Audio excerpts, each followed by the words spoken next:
In a previous episode, I mentioned the heater core is a leaker in dumpster fire 1. How much does it leak? Well, I don't know if you can see that, but yeah, I'm squeezing coolant and water up through the carpet, and it's been enough. Oh, look over here. Yeah, there's been enough of it that I've actually got it in the back in the passenger compartment. So, what are we going to do about this?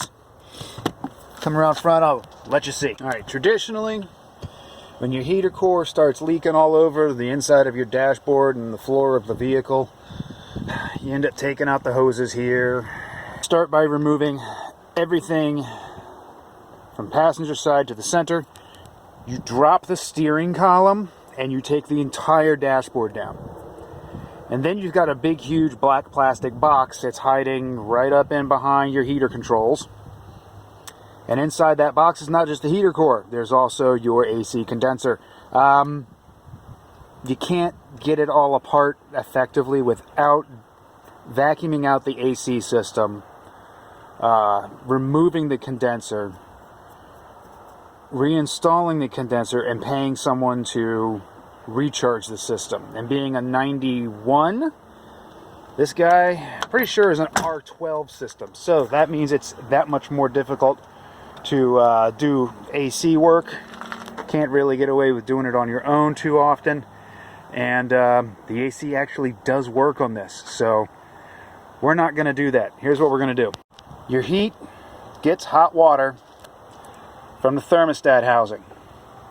That hot water goes through the hose, back to the little junction valve job that feeds the heater core, which works like a little baby radiator inside your dashboard to warm the air as it gets pulled through it. And then underneath this hose is another hose that sends it back to the block down near the water pump. It's summertime. I don't care if I have heat. What I'm going to do is this. This piece of hose goes where this piece of hose is right here. It just makes a big loop, and the water never goes to the heater, which then never drips on the floor, and then I never end up having to refill the jug as much as I have been. With about 60 miles of driving, I emptied half of that jug into the car. Good stuff. We have our handy dandy DeWalt Sacco tools here. Actually, the bag is DeWalt. There might be DeWalt stuff in it. We've got big, huge channel locks. We've got that Popular Mechanics ratchet handle. And what size is he? I can't remember. Tiny. It's Harbor Freight stuff. Even though it's cool, I'm going to go ahead and pop this radiator cap just to make sure I'm not holding pressure in the system. Because, yeah, the less I can puke on the ground, the less likely my dog is to get a hold of it and die. This is a heater control valve of some sort. I just want you to come off. Do I need 2 hands? Am I going to have to go get persuasion? It's going to puke. Oh, yeah, she puked. Not too horrible getting that off. Channel locks. Got this guy out of there. Little brute force, some twisting, some cussing. Didn't have to use any tools or cut anything, so I can save this hose, and then when the weather gets cold, I can hook it back up.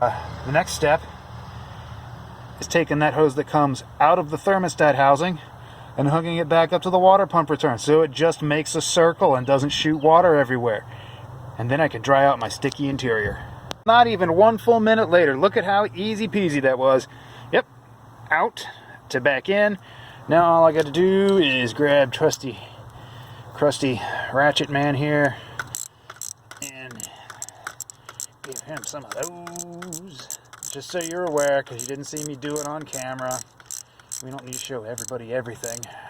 A little mystery makes everything that much more exciting, doesn't it? I made sure that the actual clamp is in between the hose barb and the bead roll in the tube there to have it, make sure it has maximum grip. Maybe I'll stick a wine cork in that guy and just let him hang out for the time being. Second thought, why am I making this so hard for myself? Holy crap.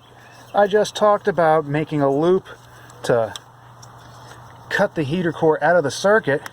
I'll just plug the heater core with the hose that was already living on it.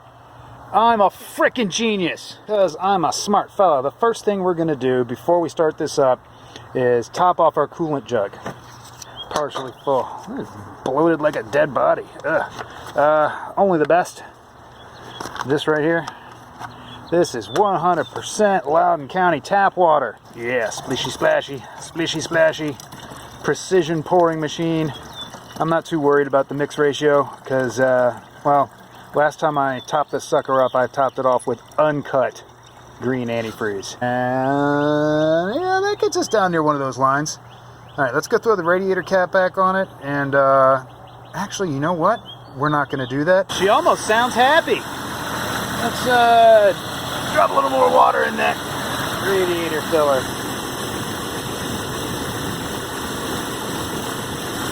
Got bubbles in her? She's drinking. She's drinking. I'm so glad this is not a Renix motor. We actually fixed something. The back road cruise, put a little temperature up in that gauge. Yeah, that oil pressure's good. On cheap STP 10W40, yeah, nothing but the best for my girl. I can ignore that light on the left there. That little red brake light, it just does stuff. There. See that spot right there? That little bracket sticking out on the left-hand side? That's where it dripped. She's not dripping anymore. You know why? She's not pumping water through there anymore. Yeah, love it. We actually fixed something. Since we're heading home, seems to be running cool. Oil pressure's good. Charges are good. Hell yeah. Let's give her the ketchup. Oh yeah. Ha! She won't even let herself go to red line. Pig. What's the moral of the story here? Well, you don't have to spend money or even do it right to have a fix. Keep your vehicle on the road and getting where you need to go in a reasonably safe fashion. We actually fixed something. Heater core, not the end of the world. Might kind of suck in the wintertime. We actually fixed something. I still have air conditioning. Didn't have to unhook any of that. All I did was loop a hose. Gotta love it. I spent zero, nada, nothing to fix this. We actually fixed something.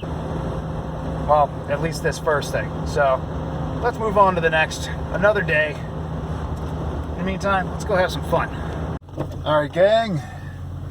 It's the next day. As of this morning, it looks like the impromptu repair for the heater core leak has solved the issue. Nothing leaking under the hood. No new accumulation of wetness on the floor. So, well, of course, yeah, because there's no water, no coolant being pumped into that heater core under the dashboard. But hopefully I won't have to remove the carpet from the interior to get it to dry out effectively, because I really don't want that stuff sitting in a puddle down there. But I got about a 60-mile round trip to do here, so we'll give her the beans. We'll see what she says. And yeah, I'll report back with more. Time for a quick little update on our heater core bypass repair. Let's see. She's snug. Doesn't appear to be leaking or weeping. I'm liking it. And yeah, I don't know if you can see that in there. Yep, it's still up to the full line. That means we have not lost coolant since having bypassed Mr. Leaky Heater Core. And yeah, we're gonna go take it for another drive. Gotta go drop off a tiller frame, and then we got to go to Wally World. We actually fixed something.